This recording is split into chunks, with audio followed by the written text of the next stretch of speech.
Nĩ rũĩ-inĩ rwa Turasha rũrĩa rũrĩ itũũra-inĩ rĩa Karuri Kipipiri kaunti-inĩ ya Nyandarua, obitha a jeshi kuma kambĩ ya Kenyatta Barracks itũũra-inĩ rĩa Gilgil manyitanĩire na abitha a maĩ kaunti-inĩ ya Nakuru na Ruasco kũgucia mĩberethi ĩrĩa yagũire rũĩ-inĩ rũrũ thutha wa mbura gũcũngĩrĩria kũhoboka kwa rũthingo rwa rũĩ. Kuma wakerĩ kiumia gĩkĩ matũũra maingĩ ma Nakuru matikoretwo na maĩ ma mahũthĩro thutha wa gũthererio kwa mĩberethi ya gũkua maĩ gũtwara mĩciĩ na mawĩra-inĩ.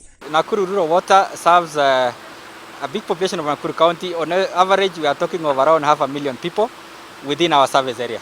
Meaning now the whole of Gilgil sub-county and part of Nakuru town don't access water because of this, meaning there could be around 200,000 people.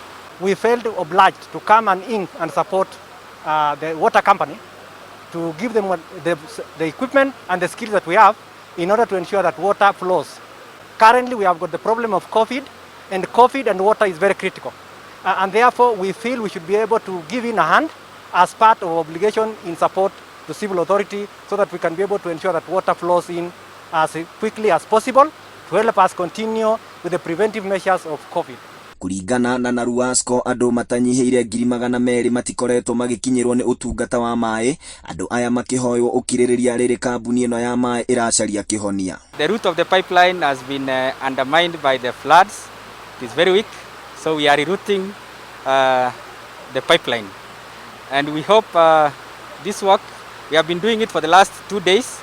This is our 3rd day, and we hope to complete this work fully in the next 2 days. Naguo wagi wa maĩ kambĩ-inĩ ya Kenyatta Barracks mwena wa Gilgil ũgatiga abitha aya matarĩ na maĩ ma mahũthĩro. Meja Cherotwe Isimotwo akiuga marahũthĩra maĩ marĩa meigĩire matangi-inĩ. Our camp requires a lot of water. At the moment, we are making use of the reservoir that was there.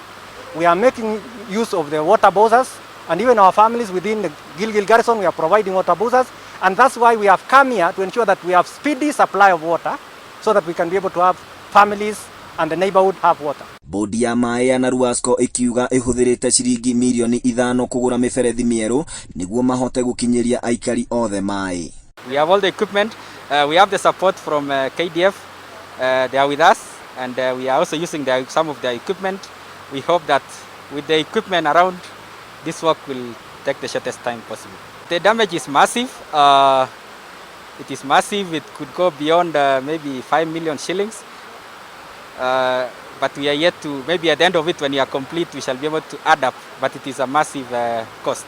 Afitha ũrĩa ũrarũgamĩrĩra mĩhang'o ĩno Meja Hussein Adan erĩire mũingĩ wa Nakuru maĩ ihinda-inĩ rĩa thikũ 2 ciũkĩte. Handũ-inĩ ha Inooro TV kuma itũũra rĩa Karuri Kipipiri kaunti-inĩ ya Nyandarua, rĩtwa rĩakwa nĩ Festus Lang'o.